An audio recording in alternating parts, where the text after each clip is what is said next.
with coverage you can count on. Now your First Warn 5 forecast with meteorologist Bryan Bachman. Good evening, everyone. Happy Tuesday, and more importantly, happy Veterans Day to you, and thank you to all the veterans out there for your service.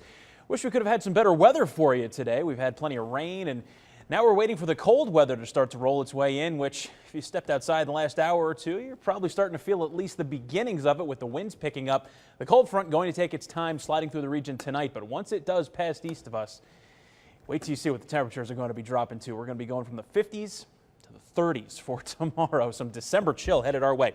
As for the conditions out there tonight on your First Warn 5 pinpoint Doppler radar, most of us getting a chance to start the process of drying out. We can see a lot of the showers have moved mainly to the east into portions of the thumb tonight. The rest of the area pretty much dry as that cold front still kind of draped its way across western portions of lower Michigan, and that'll just gradually start to work its way to the east. We'll zoom in a little closer to the Tri-Cities and Flint. You can see it's dry basically from the I-75 corridor west toward Mount Pleasant, Alma, and to the north as well. We'll zoom in a little tighter on these showers here. You can see most of them confined now to portions of Sanilac County, just pressing east of Sandusky, and then a small line of drizzly type showers through northern Lapeer and eastern Tuscola counties tonight. That's basically it.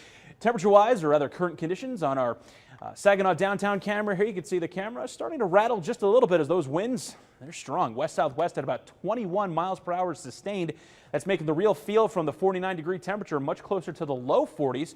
Feels like 42 not only here, but pretty much the same story in Bay City tonight, where the winds are also picking up along the riverfront. You can see a pretty choppy river surface across the Saginaw River there. 49 degrees, and our last stop in Flint tonight. Still in the low 50s, but that real feel closer to the mid 40s. But at least so far, the roadways in that area starting to get a chance to dry out. Here's a look at how the temperatures shape up across the rest of the area. And here's that evidence of that cold front starting to slide in.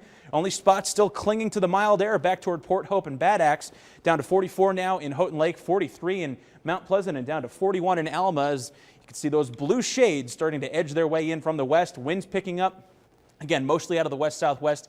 Anywhere between about 15 to 25 miles per hour sustained right now, and there's a little more room for them to increase, but we've only just begun to see that cold weather. Just to give you a wider view here across the entire nation, to give you the full scope on just how big this Arctic air mass is, 6 degrees right now in Rapid City, South Dakota. We won't see the single digits, but a prolonged period of 30s for high temps. That's going to be more of our primary weather regime over the next several days. There's the cold front behind it. You can see just some lingering patches of some light to moderate snow showers as the heaviest snow beginning at this point to move its way into portions of Ontario.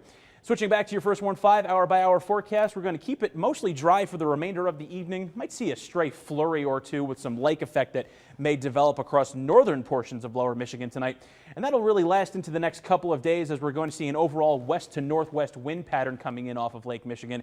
And with that cold weather, we're really going to be feeling it over the next couple of days. 29, the overnight low with some lingering flurries tonight. Very windy as those winds will continue to whip up tonight. And then it's a prolonged December-like chill as our high temps dip into the 30s. That's really more reminiscent of what we should be seeing in mid-December as opposed to mid-November. Great. Is that any indication of like the winter we're going to see? I certainly hope not. Yeah. Certainly hope not, but it does look like it's going to be getting a little bit colder before everything kind of starts to You weren't here last winter, were you? Were you here last winter? No, but I lived in the Northeast. You did, so you got what we got. Too. Yeah, okay, all right. Please, no. I know. Same here. Thank you, Bryan.